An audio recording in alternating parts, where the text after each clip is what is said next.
గురుభ్యో నమః. కార్తీక పురాణం 8వ అధ్యాయం. శ్రీహరి నామస్మరణ సర్వ ఫలప్రదం. వశిష్ఠుడు చెప్పిందంతా విని, మహానుభావ, తమరు చెప్పిన ధర్మములన్నింటినీ శ్రద్ధగా వింటిని.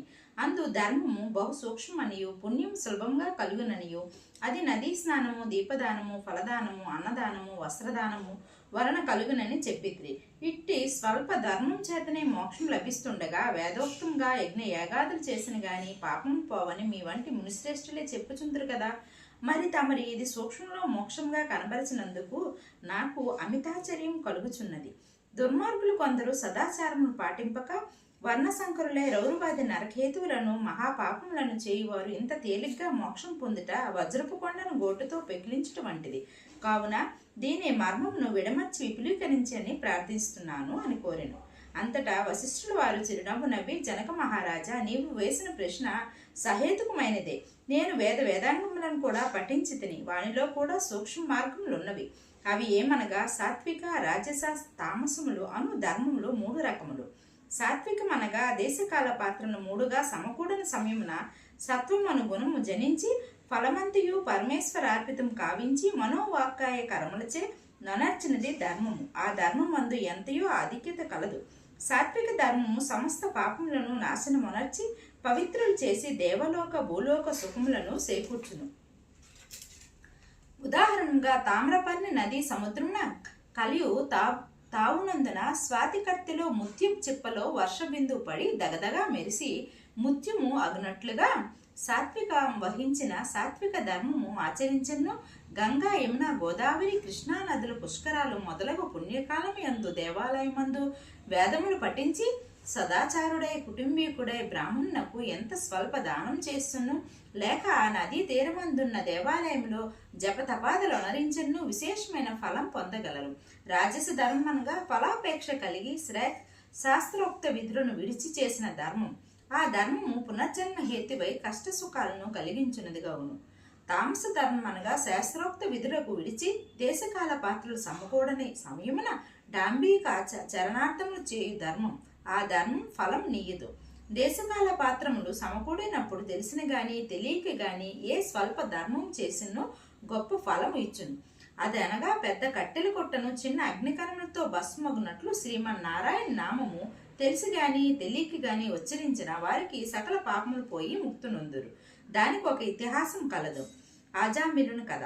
పూర్వకాలమందు కన్యాకుబ్జమ నగరమున 4 వేదములు చదివిన ఒక విప్రుడు కలడు. అతడి పేరు సత్యవ్రతుడు. అతనికి సకల సద్గుణ రాశి హేమవతి అను భార్య కలదు.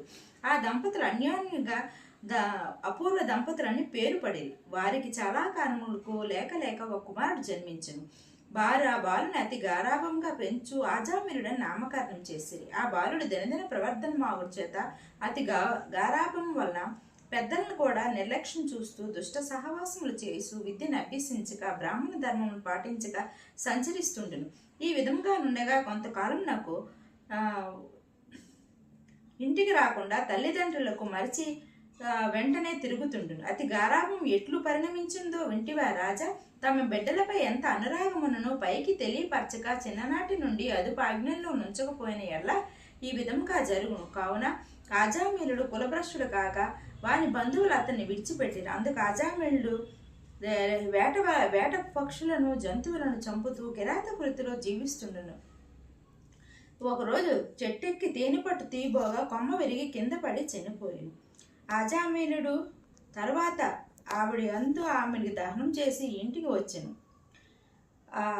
మరల ఆ బాలునికి నారాయణ అని పేరు పెట్టి పిలుస్తూ ఒక క్షణమైన ఆ బాలును విడవక ఎక్కడికి వెళ్ళినా వెంట పెట్టుకుని వెలుచు నారాయణ నారాయణ అని ఆ కుమారుని ఆ ప్రేమతో నారాయణ అని పిలుస్తూ ఉండెను. కానీ నారాయణ అని స్మరణ ఎడల తన పాపం నశించి మోక్షం పొందవచ్చునని అతనికి తెలియకుండెను. ఇట్లు కొంతకాలం జరిగిన తర్వాత ఆజామిలునికి శరీర పటుత్వం తగ్గి రోగగ్రస్తుడై మంచం పట్టి చావుకు సిద్ధపడి ఉండెను. ఒకనాడు భయంకర ఆకారములతో పాషాది ఆయుధములతో యమభట్లు ప్రత్యక్షమయ్యారు. వారిని చూసి ఆజామిలుడు భయం చెంది కుమారునిపై ఉన్న వాత్సల్యం వలన ప్రాణములు విడవలేక నారాయణ నారాయణ అనుచు ప్రాణములు విడిచెను. ఆజామిలు నోట నారాయణ అనే శబ్దం వినబడగానే యమభట్లు గడగడా వణకసాగిరి. అదే వేళకు దివ్య మంగళాకారుడై శంఖచక్ర గదాధరులకు శ్రీమన్నారాయణ దూతల విమానంలో అచటికి వచ్చి, ఓ యమభటులారా, వీడు మావాడు, మేము వీడికి వైకుంఠం తీసుకుని పోటు వచ్చితమే అని చెప్పాను. అజామినుడు విమానం ఎక్కి తీసుకొని పోవచుండగా యమదూతలు, అయ్యా మీరెవరు? వీడు అతి దుర్మార్గుడు, వీడి నరకం తీసుకుని పోటుకు మేమొచ్చితిమి, వాడిని మాకు వదులుడని కోరగా విష్ణుదూతులు ఇప్పుడు ఇట్లా చెప్పుతుండండి. 8వ రోజు పారాయణం సమాప్తం. ఓం శ్రీ గురు.